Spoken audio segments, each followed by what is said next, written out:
आपको क्लियर कर दूं कि फजलुर रहमान साहब ने अभी तक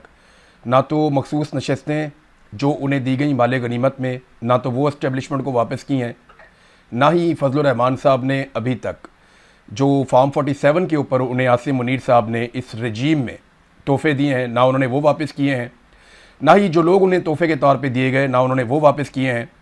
तो फजलुर रहमान साहब ने कोई भी सहूलत अभी तक वापस नहीं की जो उन्हें सरकार की जानिब से या मौजूदा रजीम की जानिब से मिली है,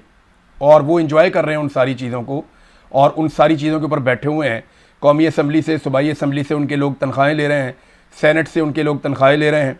और जो चोरी की माले गनीमत समझ कर ली गई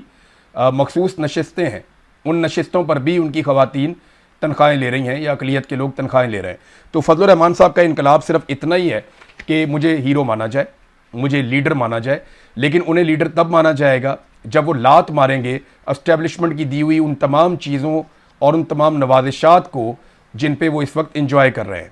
जब वो ये कहेंगे कि ठीक है, मैं आपके सारे पोल खोलता हूँ, हर चीज़ सामने रखता हूँ, रजीम चेंज ऑपरेशन में आसिम मुनीर का ये किरदार था, जनरल बाजवा का ये किरदार था, नदीम अंजुम का ये किरदार था, जनरल फैज़ उन दिनों में क्या कर रहा था, और कौन सा जर्नैल इनके साथ मिलकर क्या क्या बातें करता रहा, ये सारा कुछ उन्हें बताना चाहिए। ये भी बताना चाहिए कि नवाज शरीफ का क्या रोल था, और लंदन में उनकी क्या बातचीत हुई, और किस तरीके से मौजूदा पूरा सेटअप कायम किया गया।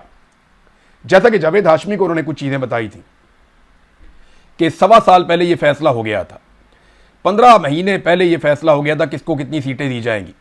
फिर फजलुर रहमान साहब को जितनी सीटें देनी थी उतनी नहीं दी, और यहीं से फजलुर रहमान साहब को गुस्सा आया कि भी मैं तो इक़्तिदार के ख्वाब देख रहा था। फिर उन्हें एक ख्वाब दिखाया गया था कि वो सदर पाकिस्तान बनेंगे, लेकिन बदकिस्मती से उन्हें सदर पाकिस्तान भी नहीं बनाया गया। बहरहाल फजलुर रहमान साहब का जो इनकलाब है वो अभी ज़बानी कलामी वादों तक ही है, और ख्वाहिश उनकी ये है कि मुकदमे दर्ज हो जाएँ, कोई थोड़े से बंदे बुंदे गिरफ्तार हो जाए, इक्का दुक्का मार कुटाई के वाक़यात हो जाए, फजलुर रहमान साहब को भी चंद दिन जेल में गुजारने पड़े, तो इससे वो को बहुत बड़े कौमी सतह के हीरो बन जाएंगे। देखें बनते हैं या नहीं बनते, लेकिन जावेद हाशमी साहब हीरो बन गए हैं। ना उनकी कोई बहुत बड़ी जमात है, ना उनके पीछे बहुत बड़े कोई फॉलोअर्स हैं, लेकिन पाकिस्तानी ये मानते हैं कि अगर मिलिट्री एस्टेब्लिशमेंट के खिलाफ कोई आदमी हर दौर में खड़ा हुआ, जब इमरान खान साहब के मिलिट्री एस्टेब्लिशमेंट के साथ अच्छे ताल्लुकात चल रहे थे तो तब जावेद हाशमी भी इमरान खान साहब के खिलाफ हो गए थे। जब नवाज शरीफ मिलिट्री एस्टेब्लिशमेंट की गोद में गए तो तब जावेद हाशमी नवाज शरीफ के भी खिलाफ हो गए थे।